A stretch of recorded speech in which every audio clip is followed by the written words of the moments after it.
أعوذ بالله من الشيطان الرجيم. بسم الله الرحمن الرحيم. الحمد للہ وکفا والسلام علی عبادہ الذین اصطفیٰ، اما بعد۔ حضرت اقدس امام بخاری رحمۃ اللہ علیہ نے ام المؤمنین سیدہ کائنات حضرت عائشہ صدیقہ رضی اللہ تعالی عنہ سے اللہ کے رسول صلی اللہ تعالی علیہ وسلم کے ارشاد نقل کیا ہے کہ تحروا لیلۃ القدر فی الوتر من العشر الاواخر من رمضان،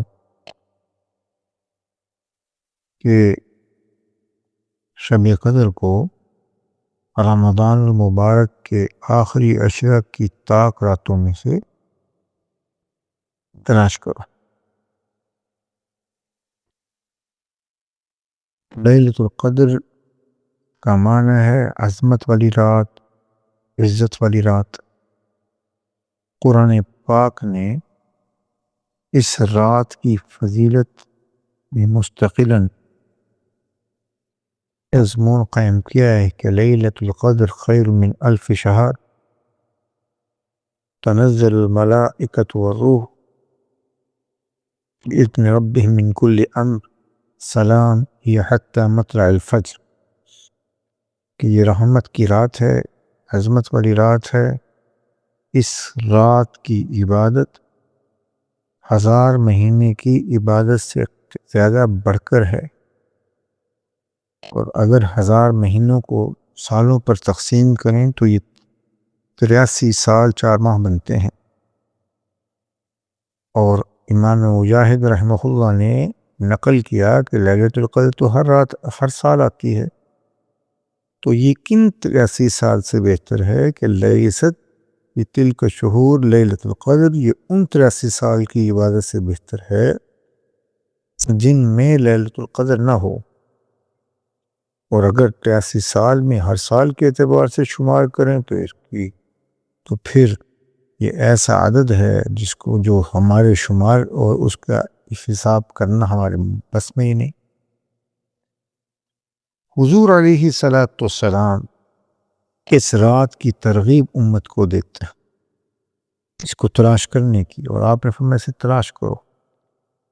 اور پھر رمضان المبارک کے آخری عشرہ میں آپ علیہ الصلاۃ والسلام کی محنت اور مجاہدہ وہ عام دنوں سے زیادہ ہو جاتا تھا۔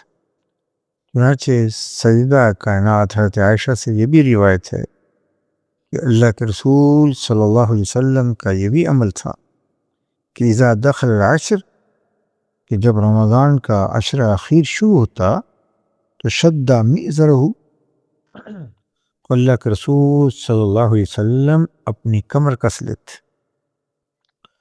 اہتمام بڑھ جایا کرتا تھا۔ وَأَحْيَا لَيْلَهُ، اور شب بیداری کرتے، یعنی پوری رات عبادت میں اور ذکر و دعا میں مشغول رہتے۔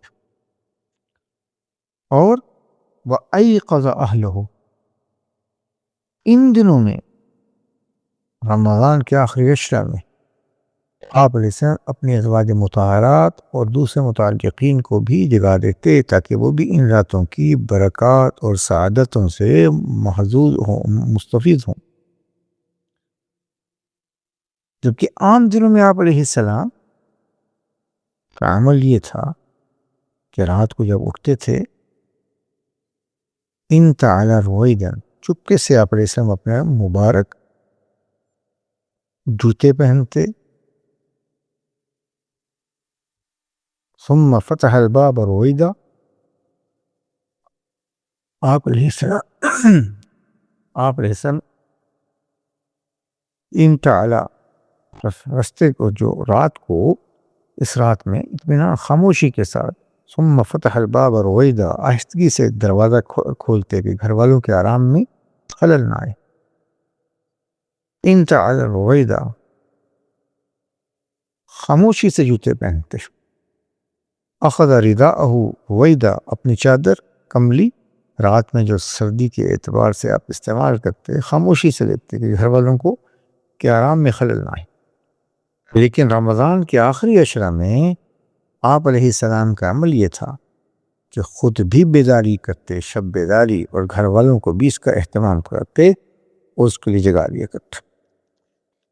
بلکہ شب قدر کی فضیلت حاصل کرنے کا ایک بہترین ترتیب آپ علیہ السلام نے امت کو جو بتائی اور اپنے عمل سے کہ اعتکاف فرمایا. آپ علیہ السلام نے رمضان المبارک کے آخری عشرہ میں اعتکاف فرمایا، اور اس سے مقصد بھی یہی کہ معتکف جب اعتکاف کر رہا ہے تو اسے ان تمام نیکیوں کا اجر ملے گا جو دیگر لوگ نیکیاں کر کر مشقت، اس نیکی کرتے ہوئے جو مشقت پیش آئے گی اس کو برداشت کر کر اجر پائیں گے، جبکہ معتکف محض اعتکاف کی برکت سے بہت سی نیکیوں کا مصداق بن جائے گا اور مستحق ہوگا بس اعتکاف کی برکت سے. چنانچہ نبی علیہ السلام کی عادت شریف اعتکاف کی بھی رہی، اور اس سے مقصد یہ بھی تھا کہ لیلۃ القدر کی فضیلت بھی مل جائے، امت کے لیے بھی ترغیب ہو گئی. اب رمضان کا آخری عشرہ ہے اور 27ویں رات اور کچھ راتیں رہتی ہیں. اللہ رب العزت سے ہم اپنے لیے بھی دعا مانگیں، اپنے یہ اعزہ کے لیے بھی، اور ہر مسلمانوں کے لیے. اللہ ہر مسلمان کی جان، مال، عزت آبرو کی حفاظت فرمائے، اور رمضان المبارک کی برکات سے ہم سب کو مستفید فرمائے.